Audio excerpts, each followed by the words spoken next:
pecado original del Edén fue el robar el diezmo.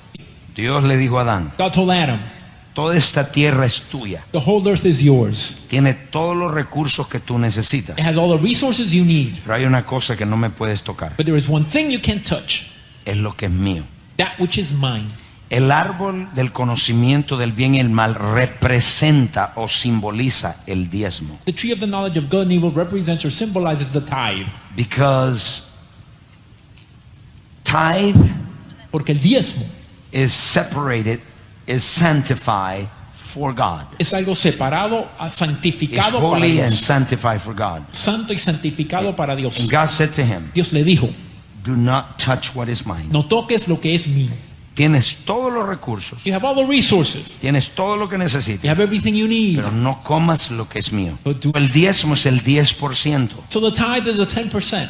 Dios nos manda el 10% God gives us de 10% todas nuestras entradas. of all of our income. Diezmamos del neto o del bruto. Do we tithe from the net or the gross? El ejemplo que le di en esta mañana The example I es gave que you this nosotros morning damos dinero al gobierno del bruto, no del neto. is that we give money to the De government todos from the nuestros gross, negocios, our business, trabajo jobs, y todas nuestras entradas. and all our income. Proverbios 3:9. In the beginning, Adán le tocó a Dios Adam lo touched que le pertenecía a Dios. that which belonged to God. De ahí dio a luz la maldición de la pobreza. That's where the curse of poverty was birthed. Ahí el hombre vino a endeudarse con Dios. That's where man came indebted to God. Antes de usted endeudarse con el hombre, Before you became indebted to a man, estuvo endeudado con Dios. you were indebted to God. Entonces les hablé lo siguiente, So I spoke.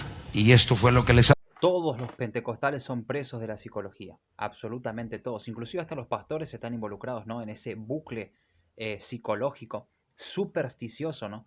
Si salís de esta iglesia, Dios te va a maldecir o te va a sobrevenir algo peor. Cuando Cristo le decía a las personas que le podía llegar a sobrevenir algo peor, eso era inherente a su pecado. Es decir, si la persona sigue practicando el mismo pecado que cometía siempre, obviamente va a estar mal, pero no es una cuestión de salir de una iglesia local ni de desprenderte de un pastor. Eso no tiene absolutamente nada que ver. No es cierto eso. Eso es una enseñanza doctrinal y un marco de referencia que tienen muchos pastores pentecostales que está mal. La doctrina de Lee Manji te hace exactamente lo mismo.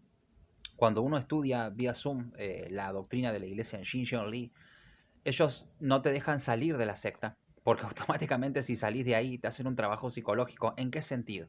En que te dicen que sos el Judas traidor, porque hay un trabajo psicológico de que si vos te desprendés, te desmembrás, estás apostatando de la fe. Y ellos te ponen el adjetivo calificativo de Judas traidor. Así siempre suelen hacer esa clase de psicológica, como un obispo de una iglesia que terminó abusando de un menor de edad, que lo metió adentro del baño y le dijo que si él no hacía todo lo que le estaba pidiendo, iba a arder en el infierno. Cuando vino después él terminó cediendo, obviamente porque tenía tanto, pero tanto temor y miedo al infierno, que automáticamente cedió, no quería ir a parar ese lugar. Cuando vino la Reforma Protestante en el siglo XVI, la figura más renombrada fue la del Nextel también, que vendía una indulgencia a cambio de dinero, ¿no? De una moneda de oro.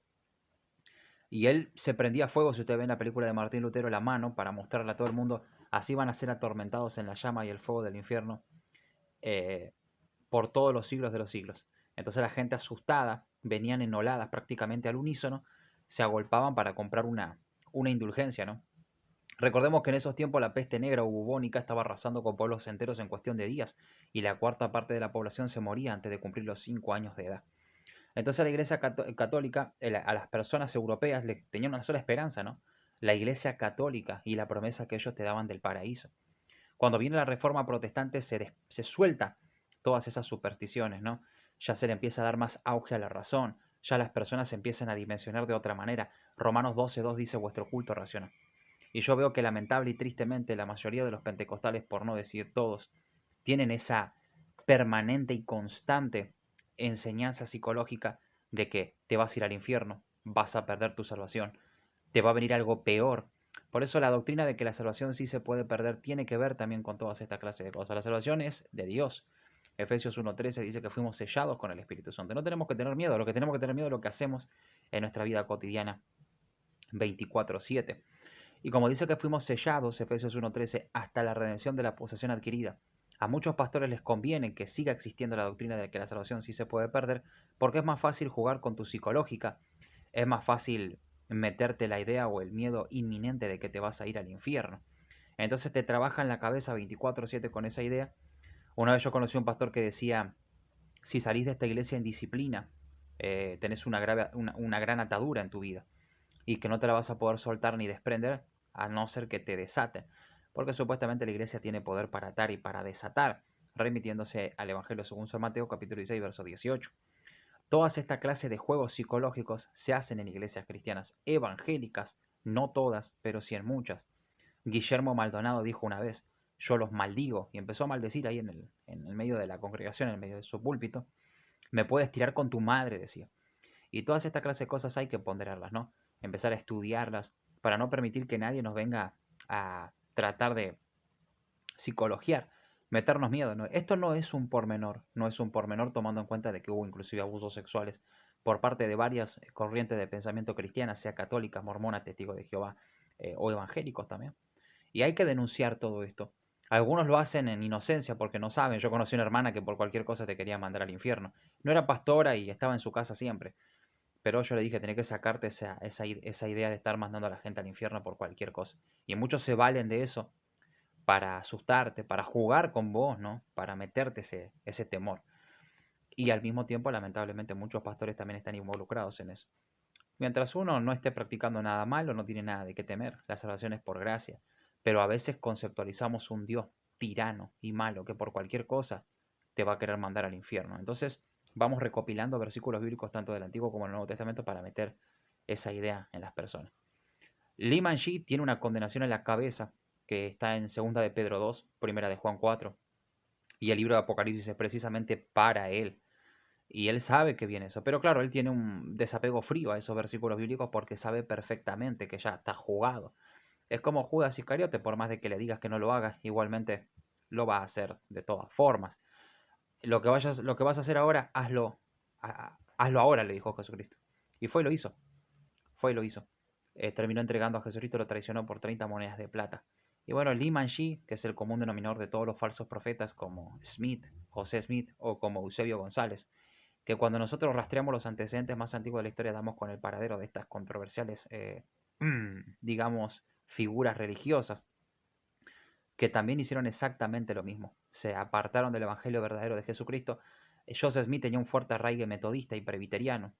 Obviamente los pastores le dijeron que no haga lo que estaba haciendo y que las visiones y las revelaciones que tenían no eran de Dios. Le valió un pepino, le importó un cacahuate, igual hizo lo que hizo.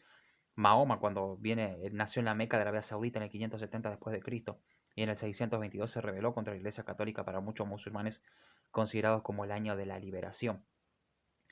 Y Eusebio González, Elena de White, Marjoe, si ustedes buscan a Marjoe, se llama Un lobo se confiesa. Así tenemos un sinfín de falsos profetas que se levantaron. Y Guillermo Maldonado, el más renombrado del siglo XXI. Y triste y lamentablemente veo como muchos pastores de corte pentecostal, ¿no? Evangélicos, siguen teniendo, como muchos hermanos cristianos que yo conozco cercanos de mi zona, que viven asustando a las personas 24/7 con que se van a ir al infierno, o como que la salvación es un yo-yo, ¿no? Si pecaste la perdés o la volvés a recuperar. Y es una forma de jugar con y hay personas así malvadas que entienden que conocen este juego psicológico y lo usan y lo manipulan a su propia conveniencia.